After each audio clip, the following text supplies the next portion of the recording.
మరోసారి ప్రేమ సందేశం కార్యక్రమం చూస్తున్న సోదరి సోదరులందరికీ మన ప్రభు అయిన యేసుక్రీస్తు మహిమ కలిగిన పేరు మీద శుభాకాంక్షలు తెలియజేస్తూ ఉన్నాం. దేవుని కృపయందు మీరందరూ క్షేమంగా ఉన్నారని నేను భావిస్తూ ఉన్నాను. బైబిల్ స్టడీ చేస్తున్న వారు మా వెబ్సైట్ దర్శించండి, www.drpaul.org.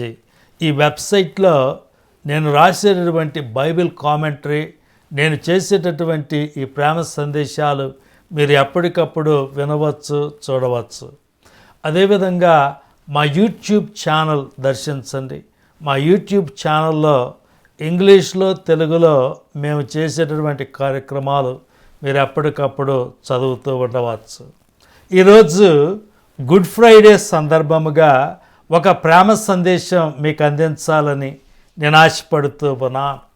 ఈరోజు ప్రపంచమంతా క్రైస్తవులు ఈ గుడ్ ఫ్రైడే పర్వదినం కోసం ఎదురు చూస్తూ ఉన్నారు.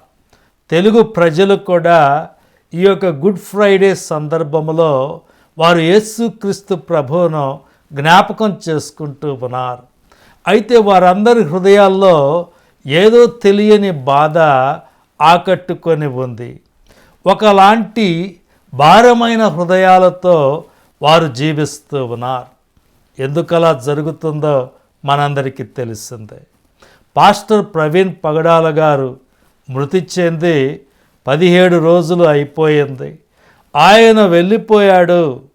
ఈ లోకములో ఆయన పరిచర్య హఠాత్తుగా ముగిసింది అని చాలామంది బాధపడుతూ ఉన్నారు.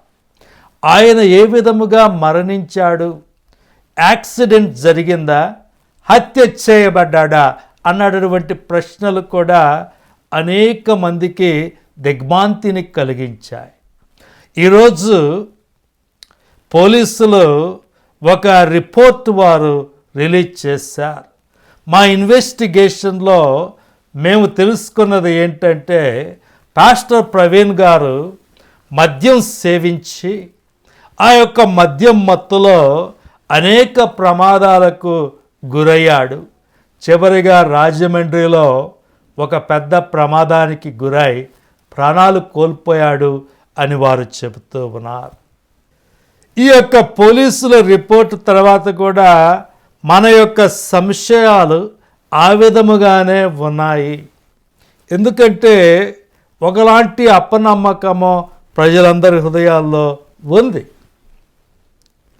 అదే నిజం అనుకుందాం. పాస్టర్ ప్రవీణ్ గారు నిజముగా మద్యపానము చేసి ఈ యొక్క ప్రమాదానికి గురై చనిపోయాడు అని మనం అనుకుంటే అది కూడా మనకు ఎంతో బాధ కలిగిస్తుంది. క్రైస్తవ సమాజంలో ఎంతో పేరొందినటువంటి ప్రసంగికుడు ఆ విధముగా మద్యము సేవించి మరణించాడా అని మనము బాధపడుతాం. దేవుని యొక్క వాక్యం ఏమని చెబుతా ఉంది? ఎఫెసీయులకు రాసిన పత్రిక 5వ అధ్యాయంలో మనం చదువుతాం కదా, మద్యముతో మత్తులై ఉండకుడి, అందులో దుర్వ్యాపారము కలదు, అయితే ఆత్మపూర్ణులై ఉండుడి. మద్యముతో మత్తులై ఉండకుడి. ఈ రోజున అది మనందరికీ గొప్ప పాఠం కావాలి. మనలను తాగుబోతులుగా చిత్రీకరించాలి అని ఈ ప్రపంచము ఎప్పుడూ ప్రయత్నం చేస్తూనే ఉంటుంది. అందుకనే దేవుడు ఆయన వాక్యములో ఏమని చెప్తూ ఉన్నాడంటే, మీరు మద్యముతో మత్తులై ఉండకుడి, పరిశుద్ధాత్మ చేత నింపబడి మెలకుగా ఉండండి అని దేవుని వాక్యం మనకి తెలియజేస్తూ ఉంది. రెండో ఆప్షన్లో ప్రవీణ్ పగడాల గారు హత్యకు గురయ్యాడేమో అన్నటువంటి అనుమానము కూడా మనందరిలో బలంగా ఉంది. అది నిజమైతే, అది వాస్తవమైతే అది నిజముగా తీవ్రమైన చర్యగా మనం పరిగణించాలి.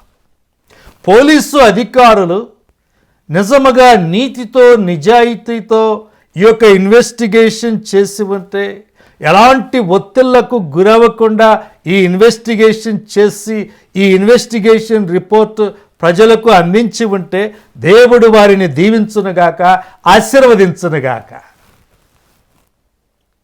అయితే ఇది హత్య అని వారికి తెలిసినప్పటికీ వారు అబద్ధమాడితే దానికన్నా పెద్ద తప్పు మరొకటి ఉండదు. వారిని చూసి మనము ఎలాంటి డిప్రెషన్కి గురి కాకూడదు. ఎందుకంటే గుడ్ ఫ్రైడే మనకిచ్చేటటువంటి సందేశం అది. గుడ్ ఫ్రైడే మనకు చెబుతున్నటువంటి దేవుని యొక్క గొప్ప సందేశం ఏమిటంటే దేవుడు అన్యాయస్తుడు కాడు. పాస్టర్ ప్రవీణ్ గారి రక్తము నిజముగా హత్య చేయబడి చిందించబడి ఉంటే దేవుడు తప్పనిసరిగా ఆయనకు న్యాయం చేస్తాడు. కయీను తన తమ్ముడైనటువంటి హేబెలును చంపాడు. తర్వాత ఏమనుకున్నాడు? ఎవరు చూడలేదు, అందరి కళ్ళు మూసివేశాను అనుకున్నాడు. అయితే దేవుడు దిగి వచ్చి కయీనును ఎదుర్కొన్నాడు. కయీను, నువ్వు చేసింది ఏమిటి? నీ తమ్ముడు ఎక్కడా అని అడిగాడు. కయీను బొంకాడు, నేను నా తమ్ముడికి కావలివాడనా? దేవుడు ఏమన్నాడంటే, నీ తమ్ముడైనటువంటి హేబెలు రక్తము నేలలో నుండి నాకు మర్రపెట్టుచు ఉన్నది. ఏ స్థలములో హేబెలు రక్తము చిందించబడిందో ఆ స్థలములో నుండి హేబెలు రక్తము దేవునికి మొర్రపెట్టింది. దేవుడు ఆ మొర్ర విని దిగి వచ్చాడు. నిజముగా పాస్టర్ ప్రవీణ్ గారి రక్తము చిందించబడి ఉంటే, హత్య చేయబడి ఉంటే, దేవుడు కూడా ప్రతి వారిని అడుగుతాడు, నా బిడ్డ రక్తము భూమి మీద నుండి నాకు మొర్ర పెట్టుతూ ఉంది అని వారిని ఆయన నిలదీస్తాడు. రెండవదిగా దేవుడు ఆయనను నిర్దోషి అని నిరూపిస్తాడు. గుడ్ ఫ్రైడే సందేశం అదే. యేసు ప్రభువును ద్వేషించిన వారు ఆయన మీద రకరకాల అబద్ధాలు ప్రచారము చేసి అబద్ధ సాక్షులను లేపి ఆయనను హత్య చేయించారు. పిలాతు అడిగాడు, సత్యమనగా ఏమిటి? యేసుక్రీస్తు ప్రభువే సత్యం. పిలాతు యేసుక్రీస్తు ప్రభు నిర్దోషి అని తెలిసినప్పటికీ యేసుక్రీస్తు ప్రభువుకు న్యాయం చేయలేకపోయాడు. ప్రజలకు భయపడ్డాడు, యూదా మతాధికారులకు భయపడ్డాడు. యేసుక్రీస్తు ప్రభువును శిలువ శిక్షకు అప్పగించి వేశాడు. యేసుక్రీస్తు ప్రభువు శిలువ వేయబడి చంపబడ్డాడు, సమాధి చేయబడ్డాడు. సత్యాన్ని సమాధి చేసేసాం. యేసుక్రీస్తు ప్రభువు పేడ విరుగుడైపోయింది అని ఆ యొక్క యూదా మతాధికారులు సంబరపడ్డారు. అయితే వారి సంతోషము 3 రోజులు మాత్రమే నిలిచింది. దేవుడు యేసుక్రీస్తు ప్రభువును సమాధి నుండి తిరిగి లేపాడు. జీవముతో ఆయన సమాధిని జయించి తిరిగి లేచాడు. ఆయన బిడ్డ మీద వేసినటువంటి నేరము తప్పు. ఆయన సత్యమైనటువంటి వాడు, సజీవమైన రక్షకుడు అని దేవుడు ఆయనను నిర్దోషిగా తేల్చాడు. ప్రవీణ్ పగడాల గారు కూడా హత్య చేయబడి ఉంటే దేవుడు ఆయనను కూడా నా బిడ్డ నిర్దోషి అని ఒక రోజున ప్రపంచం ముందు గట్టిగా చెబుతాడు. దేవుడు అన్ని గమనిస్తూ ఉన్నాడు. దేవుని యొక్క కళ్ళు ఎవరు కప్పలేరు. అయితే దేవుడు భవిష్యత్తులో న్యాయము చేసినప్పటికీ వేరే ప్రయోజనం లేదా? ప్రవీణ్ పగడాల గారి రక్తము వ్యర్థమైపోయిందా అని మనకు అనుమానం వస్తుంది. అయితే ప్రవీణ్ పగడాల గారు చిందించినటువంటి రక్తము కూడా ఆశీర్వదించబడుతుంది. యేసుక్రీస్తు ప్రభు హతసాక్షి అయ్యాడు. ఆయన రక్తమును దేవుడు ఆశీర్వదించలేదా? ఆయన రక్తము ద్వారానే మనందరికీ విమోచన, మనందరికీ పాప క్షమాపణ, మనందరం పరలోక రాజ్యానికి వెళ్ళే భాగ్యము దేవుడు మనకు అనుగ్రహించాడు. క్రైస్తవ సంఘ మొదటి హతసాక్షి స్టెఫెనును చూడండి. స్టెఫెనును దారుణముగా హతమార్చారు, రాళ్ళు పెట్టి కొట్టి చంపారు. స్టెఫెను రక్తము చిందించబడింది. అయితే అది వ్యర్థమైపోలేదు. దేవుడు ఆయన రక్తమును ఆశీర్వదించటం జరిగింది. దేవుడు అక్కడ వేసినటువంటి విత్తనము బహుగా ఫలించి ప్రపంచమంతా క్రైస్తవ సంఘము అభివృద్ధి చెందటం మనం చూస్తూ ఉన్నాం.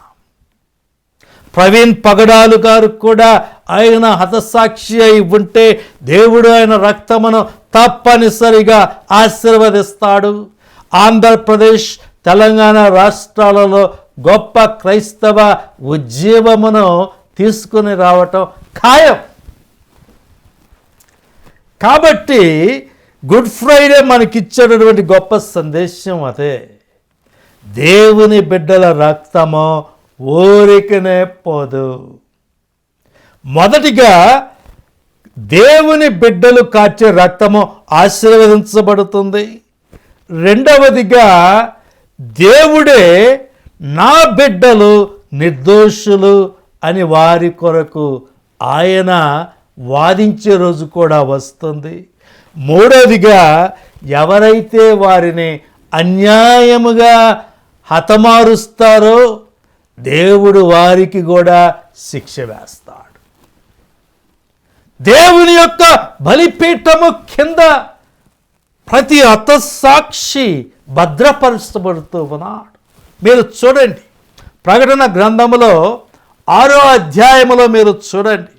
అక్కడ మనం ఏమని చదువుతున్నామంటే, ప్రకటన గ్రంథము 6వ అధ్యాయము 9వ వచనములో, ఆయన 5వ ముద్రను విప్పినప్పుడు దేవుని వాక్యము నిమిత్తమును తాము ఇచ్చిన సాక్ష్యము నిమిత్తమును వధింపబడిన వారి ఆత్మలను బలిపీఠము కింద చూచితిని. వారు నాదా సత్యస్వరూపి పరిశుద్ధుడా, ఎందాక తీర్పు తీర్చకయు మా రక్తము నిమిత్తము భూనివాసులకు ప్రతిదండన చేయకయు ఉందువని బిగ్గరగా కేకలు వేసిరి. తెల్లని వస్త్రము వారిలో ప్రతివానికి ఇయ్యబడెను. మరియు వారి వలనే చంపబడబో వారి సహదాసుల యొక్కయు సహోదరుల యొక్కయు లెక్క పూర్తియగు వరకు ఇంకా కొంచెము కాలము విశ్రమింపవలనని వారితో చెప్పబడెను. ఇక్కడ మీరు గమనిస్తే ప్రకటన గ్రంథములో ప్రపంచము చివరి రోజులు మనం చూస్తూ ఉన్నాం. దేవుని ఉగ్రత భూమి మీదకు వచ్చేటటువంటి 7 ఏండ్ల శ్రమలు మనకు అక్కడ కనిపిస్తూ ఉన్నాయి. దేవుని బలిపీఠము కింద ఎవరున్నారు? దేవుని వాక్యము నిమిత్తమును తాము ఇచ్చిన సాక్ష్యము నిమిత్తమును వధింపబడిన వారి ఆత్మలు ఆ బలిపీఠం కింద మనం చూస్తూ ఉన్నాం. వారందరూ వేడుకుంటూ ఉన్నారు, అయ్యా మా ప్రాణాలు అన్యాయంగా తీశారు, అయ్యా సత్యస్వరూపి పరిశుద్ధుడా, మరి మా రక్తము నిమిత్తము నీవు తీర్పు తీర్చవా? మమ్ములను అన్యాయముగా అక్రమముగా దారుణముగా హతమార్చిన వారికి నీవు తీర్పు తీర్చవా అని వారు దేవుణ్ణి వేడుకుంటూ ఉన్నారు. దేవుడేమంటా ఉన్నాడు, వారి వలనే చంపబడబోవు వారి సహదాసుల యొక్కయు సహోదరుల యొక్కయు లెక్క పూర్తి అగు వరకు ఇంకా కొంచెము కాలము విశ్రమించండి. ప్రవీణ్ పగడాల గారు ఆఖరివాడు కాదు. ఆయనలాగానే యేసుక్రీస్తు ప్రభువు నామము కోసము పోరాడే వారి కోసము, సత్యము కోసము నిలబడే వారిని ఈ ప్రపంచ ప్రజలు ఎప్పుడూ చంపుతూనే ఉన్నారు. ఈరోజు కూడా చంపారు, రేపు చంపుతారు. యేసుక్రీస్తు ప్రభువు తిరిగి వచ్చేవరకు వారు చంపుతూనే ఉంటారు. దేవుడు వారితో అదే అంటా ఉన్నాడు, అయ్యా లెక్క పూర్తి అవ్వనివ్వండి. వారు ఎంతమందిని చంపుతారో అవన్నీ ముగిసిన తర్వాత నేను వారందరికీ కఠినమైన శిక్షలు విధిస్తాను అని దేవుడు అంటూ ఉన్నాడు. అప్పటి వరకు వేచి చూడండి, విశ్రాంతి తీసుకోండి అని దేవుడు వారి ఆత్మలతో అనటం మనం ఇక్కడ చూస్తూ ఉన్నాం. కాబట్టి ఒకానొక రోజున ఈ హంతకులకు, రేపిస్టులకు దేవుడు భయంకరమైనటువంటి శిక్ష వేస్తాడు, అది ఖాయం. ఈ గుడ్ ఫ్రైడే రోజున మనం నేర్చుకోవాల్సినటువంటి పాఠం అదే. తీతుకు రాసిన పత్రికలో కూడా మనం ఇంతకుముందు చూసాం. తీతుకు రాసిన పత్రిక 2వ అధ్యాయంలో మీరు చూడండి, 11వ వచనం నుండి నేను చదువుతాను. ఎలయనగా సమస్త మనుష్యులకు రక్షణకరమైన దేవుని కృప ప్రత్యక్షమై మనము భక్తిహీనతను, ఇహలోక సంబంధమైన దురాశలను విసర్జించి శుభప్రదమైన నిరీక్షణ నిమిత్తము, అనగా మహాదేవుడును మన రక్షకుడునైన యేసుక్రీస్తు మహిమ యొక్క ప్రత్యక్షత కొరకు ఎదురు చూచుచు ఈ లోకములో స్వస్థ బుద్ధితోనూ నీతితోనూ భక్తితోనూ బ్రతుకుచుండవలెనని మనకు బోధించుచున్నది. ఆయన సమస్తమైన దుర్నీతి నుండి మనలను విమోచించి సత్క్రియలయందాసక్తి గల ప్రజలను తన కోసరము పవిత్రపరుచుకొని తన సొత్తుగా చేసుకొనుటకు తన్ను తానే మన కొరకు అర్పించుకొనెను. ఆయన మన కొరకు ఎందుకు అర్పించుకున్నాడు? ఈ గుడ్ ఫ్రైడే మన ముందు ఉంచేటటువంటి ప్రశ్న అదే. ఆయన మన కొరకు తన్ను తాను ఎందుకు అర్పించుకున్నాడు? సమస్త మనుష్యులకు రక్షణకరమైన దేవుని ప్రత్యక్షం చేయటానికి ఆయన వచ్చాడు.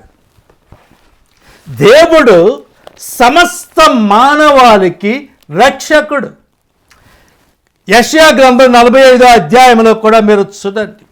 యెషయా గ్రంథం 45వ అధ్యాయము 22వ వచనం చూడండి. భూదిగంతముల నివాసులారా, నా వైపు చూచి రక్షణ పొందుడి. దేవుడను నేనే, మరి ఏ దేవుడును లేడు. భూదిగంత నివాసులారా, నా వైపు చూచి రక్షణ పొందుడి.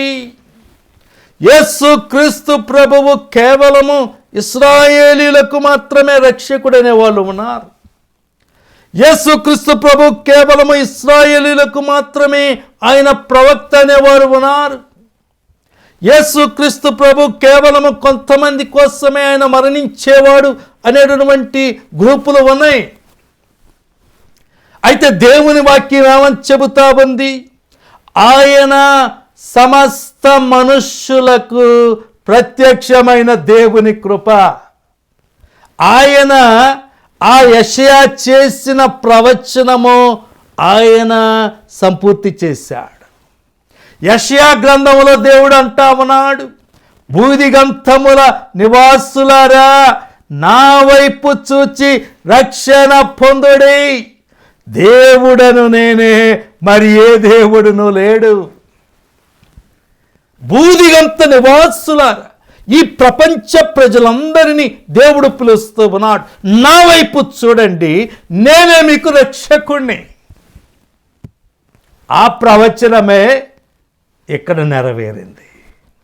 సమస్త మనుష్యులకు రక్షణకరమైన దేవుని కృప ప్రత్యక్షమైంది.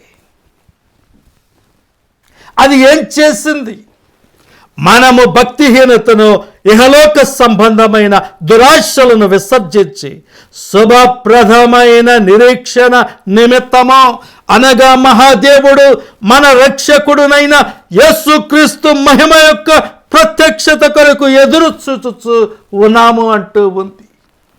2 ప్రత్యక్షతలు అక్కడ మనకు కనిపిస్తూ ఉన్నాయి. ఒకటి కృపా ప్రత్యక్షత, రెండవది మహిమ ప్రత్యక్షత. యేసుక్రీస్తు ప్రభువు యొక్క 2 గొప్ప ప్రత్యక్షతలు ఉన్నాయి. ఆ 2 రక్షణలో భాగమే. మొదటి ప్రత్యక్షత అది కృపా ప్రత్యక్షత. మనలను రక్షించటానికి, మనలను మన పాపముల నుండి విమోచించటానికి, నరక శిక్ష నుండి మనలను రక్షించడానికి మొదటిసారిగా ఆయన కృపామయుడిగా ఈ లోకానికి వచ్చాడు. అది కృపా ప్రత్యక్షత. ఈ రోజున చాలామంది విమర్శిస్తూ ఉంటారు, క్రైస్తవులారా మీకు 2000 సంవత్సరాల క్రితం ఒకటి శవం దొరికింది, ఆ శవం మీద మీరు మీ మతాన్ని కట్టుకున్నారు అని హేళనగా మాట్లాడేవాళ్ళు ఎంతోమంది ఉన్నారు. అయితే ఆయన శవమైపోయినవాడు కాదు. ఆయన శవమైపోయి అంతరించిపోయినవాడు కాదు. ఆయన శ్రమలు ఎందుకు పొందాడంటే మనలను విమోచించడానికే. ఆయన అన్యాయపు తీర్పులు ఎందుకు భరించాడు? ఆయనను ఉమ్మివేశారు, హేళన చేశారు, దుర్భాషలు ఆడారు, బూతులు తిట్టారు, ఆయన గడ్డం పిరికారు, ఆయన తల మీద ఆ యొక్క మొల్ల కిరీటాన్ని అద్దారు, ఉమ్మివేశారు, ఆయన్ని పిడిగుద్దులు గుద్దారు, కొరడాలతో కొట్టారు, బల్యాలతో పొడిచారు. అంత భయంకరమైన శిక్షలు ఆయన అనుభవించినప్పటికీ నోరు మెదపకుండా నిలబడ్డాడు. వాటన్నిటినీ అనుభవించాడు. ఎందుకంటే మనలను విమోచించడానికి, మనలను మన పాపముల నుండి రక్షించడానికి. అంతేగాని ఆయనకు శక్తి లేక కాదు, ఆయనకు బలము లేక కాదు. ఆ కృపా ప్రత్యక్షత మనలను మన పాపముల నుండి విమోచించింది. రెండోదిగా మహిమా ప్రత్యక్షత అక్కడ మనకు కనిపిస్తూ ఉంది. అది ఎవరి ప్రత్యక్షత? మహాదేవుడును మన రక్షకుడునైన యేసుక్రీస్తు మహిమ యొక్క ప్రత్యక్షత. యెహోవా సాక్షులు అనేటటువంటి వాళ్ళు ఉన్నారు. వారేమంటా ఉంటారు? యేసుక్రీస్తు దేవుడు కాదు, ఆయన సృష్టించబడిన వాడు మాత్రమే అంటూ ఉంటారు. వారు చదవవలసినటువంటి వాక్య భాగాల్లో ఇది ఒకటి. ఇక్కడ ఏమంటా ఉన్నాడు? మహాదేవుడు మన రక్షకుడైన యేసుక్రీస్తు. ఆయన మహాదేవుడు. మెగాలోథియో అని మనం గ్రీకు భాషలో చూస్తూ ఉన్నాం. మెగాలోథియో, మెగా గాడ్. ఆయన మెగా గాడ్ అంటే ఆయన మహాదేవుడు. మీరు రకరకాల మనుష్యులను దేవతలు, దేవుళ్ళని పిలవచ్చు, వారెవరు ఆయనకు సాటిరారు. ఈయన మహాదేవుడు. ఆయన మన రక్షకుడైన యేసుక్రీస్తు. ఆయన యొక్క గొప్ప ప్రత్యక్షత కోసం ఎదురు చూసేటప్పుడు మనకేం జరుగుతూ ఉంది? మనం ఏం చేయాలి? మీరు చూడండి 12వ వచనం. మనము భక్తిహీనతను, ఇహలోక సంబంధమైన దురాశలను విసర్జించి శుభప్రదమైన నిరీక్షణ నిమిత్తము. ఇహలోక సంబంధమైన దురాశలను విసర్జించు, అదే విధముగా భక్తిహీనతను వదిలేయి. భక్తిహీనత అంటే ఏంటంటే ఇంగ్లీష్లో స్పష్టంగా ఉంటుంది, అన్గాడ్లీనెస్. అన్గాడ్లీనెస్ అంటే దేవుని స్వభావానికి విరుద్ధమైన ప్రతిదీ భక్తిహీనతే. దేవుడు ఈ మాట అంటాడా? దేవుడు ఈ పాట పాడతాడా? దేవుడు ఈ చిత్రాలు చూస్తాడా? దేవుడు వీటిని ద్వేషించడా? దేవుడు ద్వేషించే ప్రతిదీ మనం ద్వేషించాలని దేవుడు కోరుకుంటూ ఉన్నాడు. దేవుడు ప్రేమించే ప్రతిదీ మనము ప్రేమించాలని దేవుడు కోరుకుంటూ ఉన్నాడు. అలా చేయటమే భక్తి. గాడ్లీనెస్ అంటే అదే. అలా చేయకపోవటమే అన్గాడ్లీనెస్. ఈ రోజున మనం అదే చూస్తూ ఉన్నాం. ఎప్పుడైతే మనము భక్తిహీనతను, ఏలోక సంబంధమైన దురాశలను విసర్జిస్తామో, శుభప్రదమైన నిరీక్షణ మనకు ఇవ్వబడుతూ ఉంది. ఈ గుడ్ ఫ్రైడే రోజున మీరు ఆ విషయాన్నే గుర్తించాలి. ఏ బ్లెస్డ్ హోప్, శుభప్రదమైన నిరీక్షణ. ఈ రోజున మీరు ఏ పరిస్థితుల్లో ఉన్నప్పటికీ మీరు శుభప్రదమైన నిరీక్షణతో జీవించవచ్చు. ఎందుకంటే మహాదేవుడు, మన రక్షకుడైన ప్రభు అయిన యేసు క్రీస్తు త్వరలో రాబోతూ ఉన్నాడు. ఆయన మహిమ కొరకు మీరు ఎదురు చూసినప్పుడు మీకు దేవుని యొక్క పరిపూర్ణమైన ఆనందము కలుగుతుంది. కాబట్టి పరిస్థితులు ఎలా ఉన్నప్పటికీ, న్యూస్ ఛానల్స్లో మీరు ఏమి విన్నప్పటికీ ఎవరిని ద్వేషించబాకండి, ఎవరి మీద పగబట్టబాకండి. దేవుని యొక్క ఆనందముతో ఈ గుడ్ ఫ్రైడే, ఈస్టర్లను మీరు సెలబ్రేట్ చేసుకోండి. అదే నేటి మా యొక్క ప్రేమ సందేశం. ప్రియమైన యేసుక్రీస్తు ప్రభువా, మరొకసారి మీ ఘనమైన నామమునకు వందనములు, స్తుతులు చెల్లిస్తూ ఉన్నాం.